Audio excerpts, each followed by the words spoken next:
चलिए, तो ये आपका लाइव टेस्ट है ना। और इसमें हम करने वाले हैं, आप लोग से क्वेश्चन पूछेंगे और मार्क्स मिलेगा। और एक चीज़ और है, जिनका भी मार्क्स ज़्यादा रहेगा उनको मेरी तरफ से इनाम रहेगा। ठीक है, तो चलिए स्टार्ट इधर से करूँ या इधर से, बताइए। हाँ, लेडीज फर्स्ट है ना। चलिए आपसे स्टार्ट करता हूँ। तो चलिए मैं भी बैठ जाता हूँ। और चलिए, तो क्वेश्चन है, पहला क्वेश्चन है, चलिए बताइए, जनन क्या है? अपने ही जैसी समान जीवों की संतान उत्पत्ति को जनन कहते हैं। हाँ, तो इन्होंने क्या कहा? अपने ही जैसी संतान उत्पत्ति की प्रक्रिया को क्या कहते हैं? जनन कहते हैं। सब लोग बताओ, जनन किसे कहते हैं? अपने ही जैसी संतान उत्पत्ति करने की प्रक्रिया को जनन कहते हैं। तो उनका एक पॉइंट इनको मिल गया। चलिए अब आप बताइए, जनन की कितनी विधियां होती हैं? जिससे पूछूंगा ये, कोई दूसरा बोलेगा मार्क्स काट लिया जाएगा उसका। चलिए आप बताइए आशीष, जनन की कितनी विधियां होती? दो विधियां। कौन कौन सी हैं? कोई बोलना मत, जो कोई बोलेगा मार्क्स काट लेंगे। दो विधियां होती, कौन कौन सी?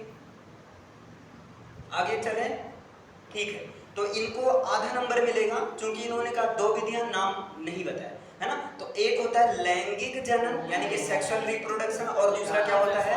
अलैंगिक जनन यानी कि असेक्सुअल रिप्रोडक्शन। आपको आधा नंबर मिला है, ठीक भाई। चलो आप बताइए शिखा, आप बताइए जनन के उद्देश्य, जनन क्यों जरूरी है? कोई आप 4 पॉइंट बताइए, 4 पॉइंट जनन के उद्देश्य। चलो, इन्होंने सीधा कह दिया कि नहीं पता है, इसलिए इनको 0 मार्क्स मिलेगा। और देखो, जनन का उद्देश्य तो सबसे पहला उद्देश्य यही है कि वंश को बनाए रखना, है ना। और क्या उद्देश्य है? और पीढ़ी दर पीढ़ी और जनसंख्या में वृद्धि करना, मतलब अपनी जात कैटेगरी की वृद्धि। हाँ, मतलब अपनी जातियों की निरंतरता बनाए रखना, है ना। तो एक तो हो गया वंश को चलाना, है ना, और दूसरा जातियों की निरंतरता बनाए रखना। और क्या है बताइए, और क्या है? जाति में संगठन। और एक है तुम्हारा समष्टि का संगठन, मतलब जनसंख्या का निर्माण करना, और पृथ्वी पर जीवन की निरंतरता, जातियों की वृद्धि रखना, है ना। ठीक है, और विभिन्नताएं। समझ में आया? चलो आप बताइए मोनिका, आप बता दीजिए कि अलैंगिक जनन कितने प्रकार का होता है? जैसे जनन की 2 विधियां हैं, लैंगिक जनन और अलैंगिक जनन। आप बताइए अलैंगिक जनन कितने प्रकार का होता है?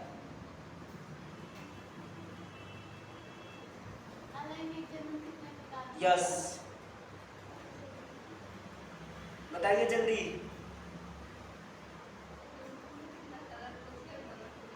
अलैंगिक जनन कितने प्रकार का होता है? आगे चलें, इनको भी 0 मिला है, तो इस बार लेडीज पार्टी गिर गई है। देखो, अलैंगिक जनन कितने प्रकार का होता है? आपको एटलीस्ट कुछ तो प्रकार का नाम बताना चाहिए ना। द्विविभाजन, है ना, बहुखंडन, प्लाज्मोटोमी, मुकुलन, कलिका, बीजाणु जनन, पुनरुद्भवन, खंडीभवन, कायिक जनन, ये तो है ना। चलो ठीक, अब इसके बाद आपका फिर नंबर आ गया। आप बता दीजिए द्विविभाजन क्या होता है? हाँ, अलैंगिक जनन में 2 विभाजन होता है। नहीं, ठीक है, द्विविभाजन अलैंगिक जनन का प्रकार है। द्विविभाजन होता क्या है? जहाँ 2 विभाजन। अरे जहाँ 2 विभाजन, ये तो ये कौन द्विविभाजन क्या है? आप एग्जाम में ऐसे नहीं लोगे? नहीं, जो जैसे अमीबा। अरे ठीक है, अमीबा पैरामीशियम में होता है। हमने पूछा क्या होता है, व्हाट इज बाइनरी फिजन? जी, 2 भागों में कटकर पूरा दूसरा भाग है, वो तुरंत नहीं, ये तो कोई लॉजिक आंसर है नहीं कि है। देखो, सब लोग सुनो ध्यान से, कॉपी किताब बंद कर दो, है ना। सुनो, द्विविभाजन क्या होता है ना। मौसम के अनुकूल, अभी सुनो, अनुकूल परिस्थितियों में, है ना, जीव का विभाजित होकर 2 भाग का बनना और इन दोनों भागों से पुनः नए जीवों का निर्माण होना द्विविभाजन होता है। किस में पाया जाता है? अमीबा में, पैरामीशियम में और यूग्लिना में। क्लियर है? चलो आप बताओ भाई, द्विविभाजन नहीं, आप बता दीजिए बहुखंडन अनुकूल परिस्थितियों में होता है या प्रतिकूल परिस्थितियों में होता है? हाँ, बहुखंडन किन परिस्थितियों में होता है? प्रतिकूल परिस्थितियों में होता है। क्लियर है? तो अभी जो है आशीष को फुल मार्क्स और आपको जो है हाफ मार्क्स। चलिए शिखा आप बताइए, आप बता दीजिए सीधा एकदम आसान क्वेश्चन बता दीजिए आप कि प्लाज्मोटोमी किस में पाया जाता है? किन जीवों में प्लाज्मोटोमी पाया जाता है? प्लाज्मोटोमी मतलब अलैंगिक जनन है, ये किन जीवों में पाया जाता है?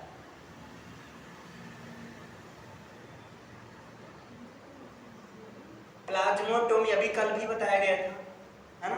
किस में पाया जाता है? ओपेलाइना और पेलोमिक्सा में पाया जाता है, प्लाज्मोटोमी पाया जाता है ना? तो चलो फिर अगेन 0 मार्क्स, ठीक है। चलो अब इसके बाद बताइए, हाँ चलिए मोनिका आप बताइए, पुनरुद्भवन, है ना? पुनरुद्भवन किस में पाया जाता है? हाँ, किस में पाया जाता है? पुनरुद्भवन क्या है आप यही बता दीजिए। पुनरुद्भवन क्या है?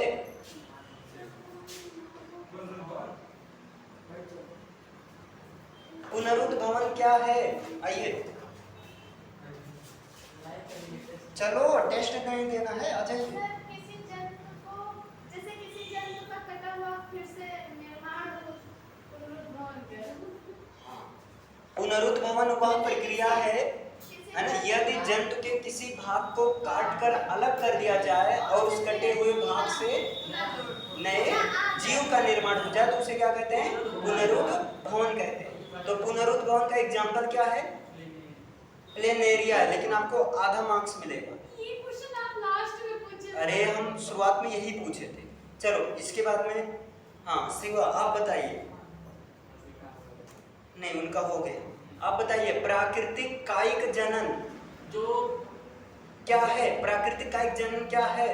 जो पेड़ पौधों में तने जड़ पत्ती यहाँ से जो, अरे क्या है ये बताओ। प्राकृतिक कायिक जनन क्या होता है? प्राकृतिक कायिक जनन जो सर फल बन जाता है, मतलब जो फिर से नया नहीं ये पेड़ पौधों में जो होता है। नहीं,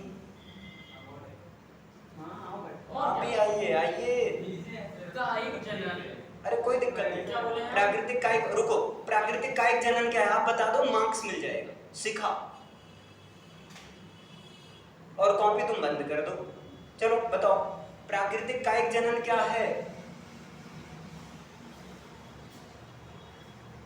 यह कायिक जनन पादपों में सदा होता है। हाँ बताएं हाँ, ये वैसे सही आंसर कि प्राकृतिक कायिक जनन वो जनन है जो कि पौधों में स्वयं होता है।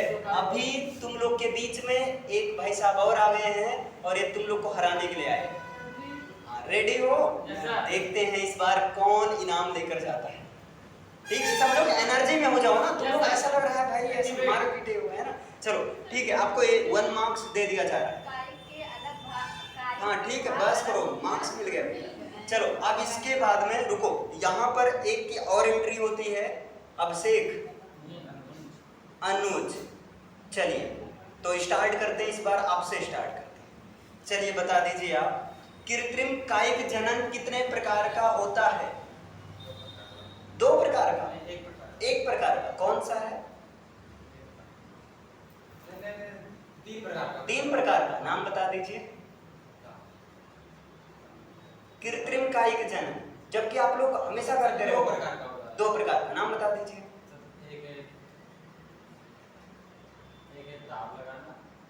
दाब लगाना, हाँ ठीक है, दाब समझ गए भाई, दाब लगाना और दाब लगाना एक ही पता है। इनको आधा मार्क्स मिलेगा है ना, क्योंकि दाब लगाना, कलम लगाना ये तो आसान ही है ना, और भी है ना, गूटी बांधना। चलो अब इसके बाद नेक्स्ट आता है, हाँ आप बताइए, आप सीधा बता दीजिए लैंगिक जनन की कितनी घटनाएं होती हैं? 2 घटनाएं होती, कौन कौन सी? एक जो लैंगिक होता है, प्राकृतिक जो अरे शक्तिमान, लैंगिक जनन की कितनी घटनाएं होती हैं? जिसमें निषेचन होता है उसे लैंगिक। ये घुमाओ मत आप, ठीक है, जिसमें निषेचन कितनी घटनाएं होती तो हैं? घटनाएं जो उच्च श्रेणी के पादप पौधे होते हैं उनमें भी होता है, और मनुष्य नहीं, ये तो होता है जीव जंतुओं के द्वारा जो हम पूछ रहे हैं मेल और कितने फीमेल। लैंगिक जनन कितना स्टेप होता है, कितने इवेंट्स होते हैं, कितनी स्टेज होती है लैंगिक जनन, कितने स्टेज में पूरा होता है मेनली? दो में नहीं, गलत है, इनको 0 मार्क्स किशोरावस्था, सुनिए। अरे ये कहाँ गए? 3 अवस्थाएं होती हैं, निषेचन पूर्व घटनाएं, निषेचन के बाद, निषेचन के बाद की घटनाएं। चलो आप बताओ, निषेचन पूर्व घटनाएं के बारे में बताओ कुछ पॉइंट। युग्मक का निर्माण। अच्छा, युग्मक का निर्माण, और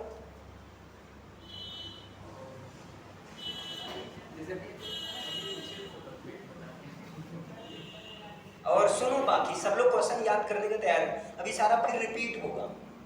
चलो, युग्मक का निर्माण एक ही बताए तो इसलिए इनको आधा नंबर मिलेगा, है ना? ठीक है, चलो मोनिका, अभी वाला इसके शिखा का 0 कैसे आ गया इसमें? क्योंकि हम फर्स्ट नंबर पे थे, हमारा पहला अच्छा, आया था। नहीं ठीक, बेईमानी नहीं। मोनिका आप बताओ, आप बताइए कि निषेचन क्या है? निषेचन क्या है? What is fertilization? निषेचन क्या है?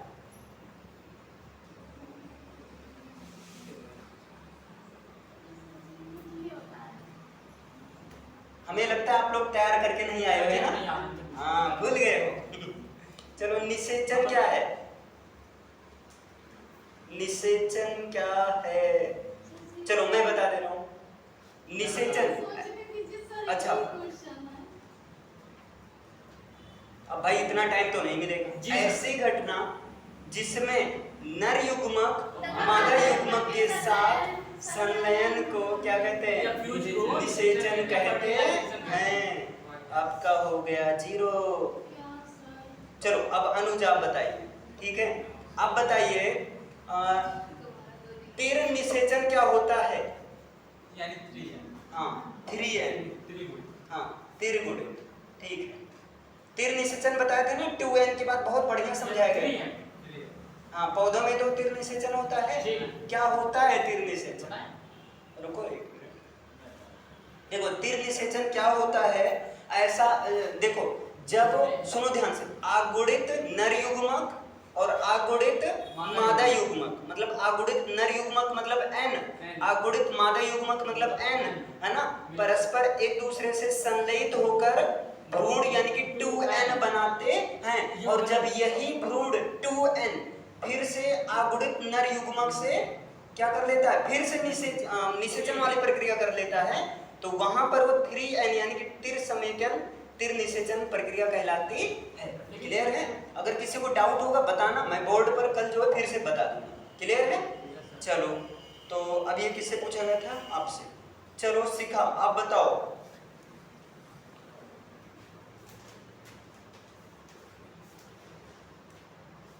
आप बता दीजिए लैंगिक जनन से हानि क्या है?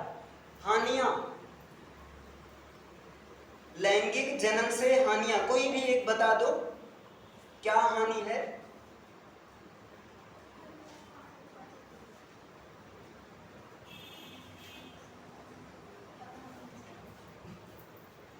अरे आपकी किस्मत ही खराब है या दिमाग में आ ही नहीं रहा? देखो, लैंगिक जनन से हानियां, लैंगिक जनन में यही सबसे बड़ी कमी है कि यहाँ पर 2 जीवों की आवश्यकता होती है, बिना निषेचन के कुछ होने वाला नहीं है ना। और इसमें जो है एक धीमी प्रक्रिया, काफी लंबा समय लग जाता है। क्लियर है? और हर परिस्थिति में निषेचन का होना आवश्यक नहीं है, क्योंकि निषेचन होने के लिए नहीं, निषेचन होने की एक परिस्थिति होती थी, है ना, बताए थे ना, ठीक है। और ये जो है इसके लिए एक टाइम होता है, एक टाइम पीरियड होता है कि अब इसमें निषेचन होता है, चाहे वो जंतु की बात हो या मनुष्य की। क्लियर है? तो यही सबसे बड़ी क्या है कमी। और कमी कभी कभी क्या है, निषेचन वाली प्रक्रिया नहीं हो पाती है अगर मतलब नर युग्मक या मादा युग्मक में कमी है, तो ये सब कमी बताना है। ठीक है? चलो भाई, लड्डू खाना होगा। टीचर्स डे आ रहा है, मैं अभी दे दे रहा हूँ। चलो अब रेडी हो जाओ। इसके बाद हाँ, अब यहाँ पर सर ये भी हमें क्या हुआ? चलो शिवा आप बताओ, पुष्प है ना, पुष्प, जी पुष्प क्या है? पुष्प पौधा। अरे पुष्प पौधा है, देख लो पुष्प पौधा है कहता है, देखो भाई। सर पुष्प जिसमें स्त्री के सर और सर क्या बताएं आपको? क्या बताओ भाई, बताओ पुष्प क्या है? पुष्प पुष्प उच्च श्रेणी के लेंगे। पुष्प पौधे का एक भाग है जिनका विकास किससे होता है?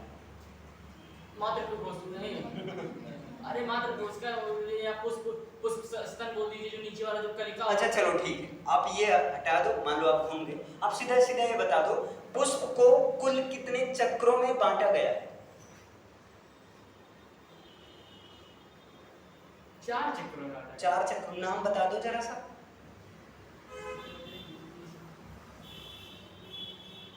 जीरो। तो पुष्प को 4 चक्र में बांटा गया है, कौन सा? बाह्य दल चक्र, दल है, बाह्य दल चक्र, दल पुंज, बाह्य दल पुंज चक्र, दल पुंज और उमंग और जायान, है ना। इसको ओवरऑल 2 चक्र में है, सहायक चक्र और जनन चक्र। तो सहायक चक्र में 2 होते हैं, बाह्य दल पुंज और दल पुंज, और जनन चक्र में 2 होते हैं, जायान और उमंग। अरे चलो आशीष आप बताओ, 4 ये बताए थे हम आपको। पुंकेसर क्या होता है? पुंकेसर क्या कहते हैं? नहीं, 4 बताए थे आपको। वो तो मैंने याद दिला दिया था। नहीं, अच्छा 4 बताए थे। यहाँ पर हाँ चलो, पुंकेसर पुष्प का नर भाग होता है। हाँ पुंकेसर जो है पुष्प का नर भाग होता है, बिल्कुल सही आंसर है, ठीक है। चलो मोनिका बताओ, आप बताओ, स्त्री केसर क्या होता है? स्त्री केसर? हाँ स्त्री केसर क्या होता है?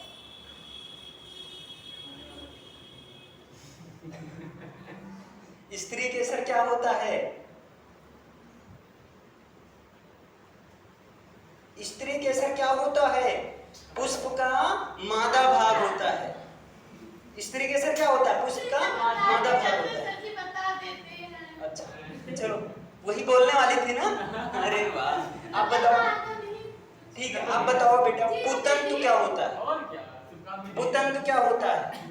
हाँ पुतंतु क्या है? ये कौन सा प्राणी है? गाय सर है रुको, पुतंतु क्या है? उसका स्टार्टिंग वाला भाग होता उसका स्टार्टिंग वाला मतलब डंठल। अरे वाह क्या बात है। नहीं सर, ये पुतंग वो होता है। ये मत बताओ, आपका मार्क्स कटेगा। अच्छा समझे बेटे? देखो पुतंतु वो होता है वह तंतु जिससे परागकोश जुड़ा रहता है, उसका नर भाग होता है, ठीक है। हाँ चलो आप बता दो। सिखा नंबर आया सर। हाँ शिखा आप बताओ, आप बता। स्टार्टिंग का नहीं है भाई, वो पुष्प वृंत है, स्टार्टिंग वाला भाग जो होता है पुष्प वृंत है। चलो शिखा आप बताओ, आप बता दो ये बीजांड क्या होता है और कहाँ रहता है बीजांड? अंडाशय में रहता है, अंडाशय ही बीजांड होता है।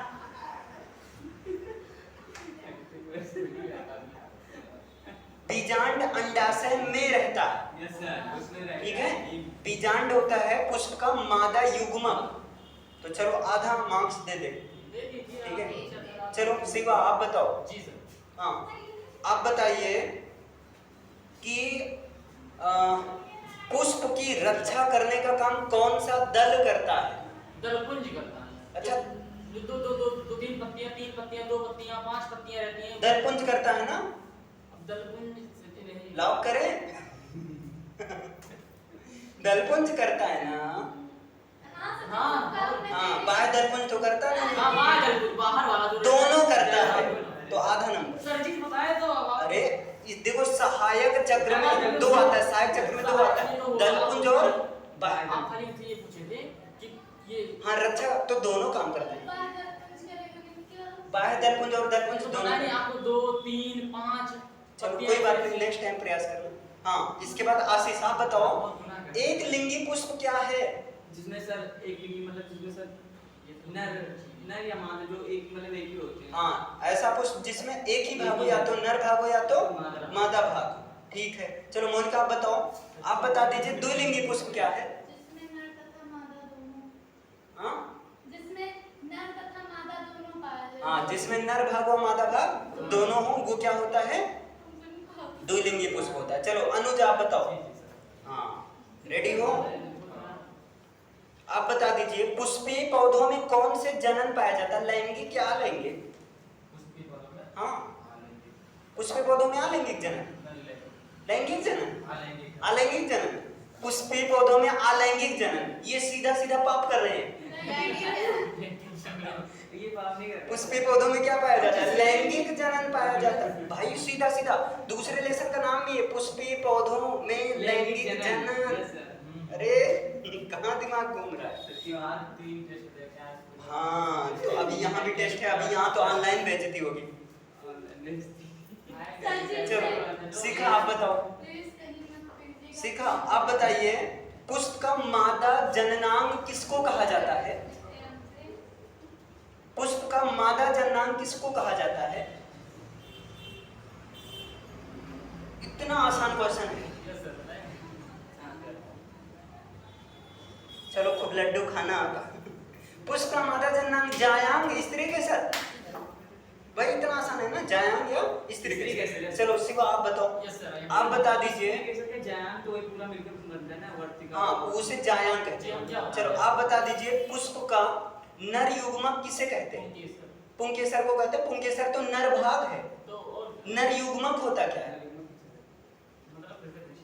पुष्प का नर युग्मक क्या होता है? नर युग्मक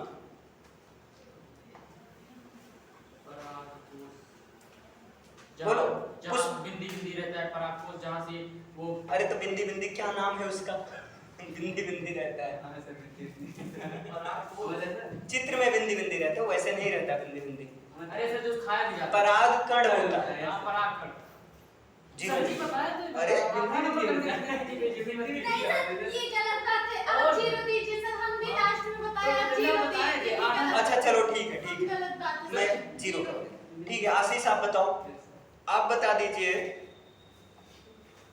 क्या बोली? परागण क्या है? परागण क्या है? जब सर परागकोश से परागकण निकलकर वर्तिकाग्र तक पहुंचता है उस प्रक्रिया को परागण। हाँ तो आप लोग सुनो ध्यान से, परागण वह क्रिया है जिसमें परागकोण पुष्प के, परागकोण कहाँ पहुंचता है? परागकोण पुष्प के वर्तिकाग्र तक पहुंचने की क्रिया को क्या कहते हैं? परागण कहते हैं। चलो ठीक है, आप बताओ मोनिका। अच्छा तुम किताब खोलो, मैं पूछ रहा हूँ, तुम बता ही दो। ठीक है, हाइड्रोफिली क्या होता है? हाइड्रोफिली क्या है? कल बताए थे हम ना, फिली फिली वाला एक आएगा। हल्के में ले लिया हमारी बात को। क्या है? हाइड्रोफिली क्या होता है? हाइड्रोफिली क्या होता है? वो फिगर से बता रहे हैं? नहीं नहीं नहीं, चित्र से ना बताओ। हाइड्रोफिली मतलब होता है जल परागण। कौन सा पता? हाइड्रोफिली मींस जल परागण। जब परागण की क्रिया जल के माध्यम से होने लगे तो ऐसे परागण को, ये जल परागण किसमें पाया जाता है? कमल में, है ना। कमल का वैज्ञानिक नाम निलंबो न्यूसिफेरा होता है। चलो हाँ एक क्वेश्चन है इससे, इसके बाद अनुज आप बता दो एकदम आसान क्वेश्चन। परागण क्रिया कितने प्रकार की होती है? 2 प्रकार की। कौन कौन सी? पर परागण और स्वपरागण। गुड, चलो आप बता दो। हाँ शिखा आप बता दो, स्वपरागण किसे कहते हैं? हेलो, स्वपरागण किसे कहते हैं? ऐसा परागण जो एक ही पुष्प के, है ना, एक ही पुष्प के नर भाग से, है ना, परागकोश निकलकर उसी पौधे के किसी दूसरे पुष्प के वर्तिकाग्र तक पहुंचता है तो उसे क्या कहते हैं? स्वपरागण कहते हैं। क्लियर है? चलो स्वपरागण आप बताओ शिवा। पर परागण किसे कहते हैं? जो दूसरे से भोरे होके बोला होता है। क्या है?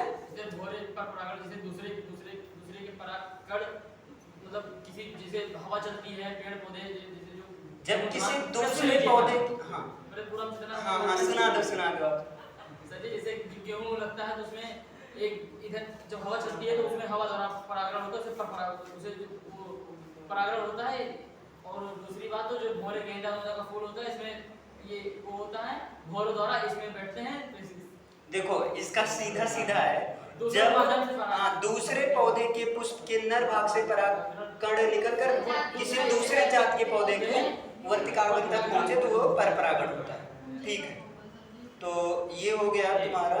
आशीष आप बता दो, हाँ आप बता दो यौन संचारित रोग कौन कौन से हैं, नाम सबका बता दो। कौन सा जाए? हाँ। एड्स है, एड्स है, और हर्पीज है, हर्पीज है, और क्या कहते हैं अरे क्या कहते हैं मतलब जननांगों पर मस्से हैं, हाँ और और सर अरे उपदान सुजाक, हाँ उपदन, सुजाक, गोनोरिया, गोनोरिया, स्लीपी क्या कहते हैं सिफिलिस, सिफिलिस। सिफिलिस। ठीक है, चलो मोनिका आप बता दो, एकदम छोटा सा प्यारा सा क्वेश्चन बता दो। एड्स का पूरा नाम बता दो। बताएं? हाँ AIDS का पूरा एक्वायर्ड एक्वायर्ड, हाँ एमिनो इम्यूनो, AU हाँ एमिनो हाँ AUID है सर कि AIDS, एक्वायर्ड अमीनो डेफिशिएंसी हाँ ओ ये सच्ची तो acquired immuno deficiency syndrome. Syndrome.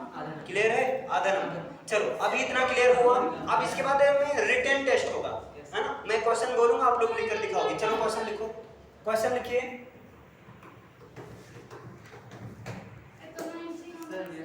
Question लिखो।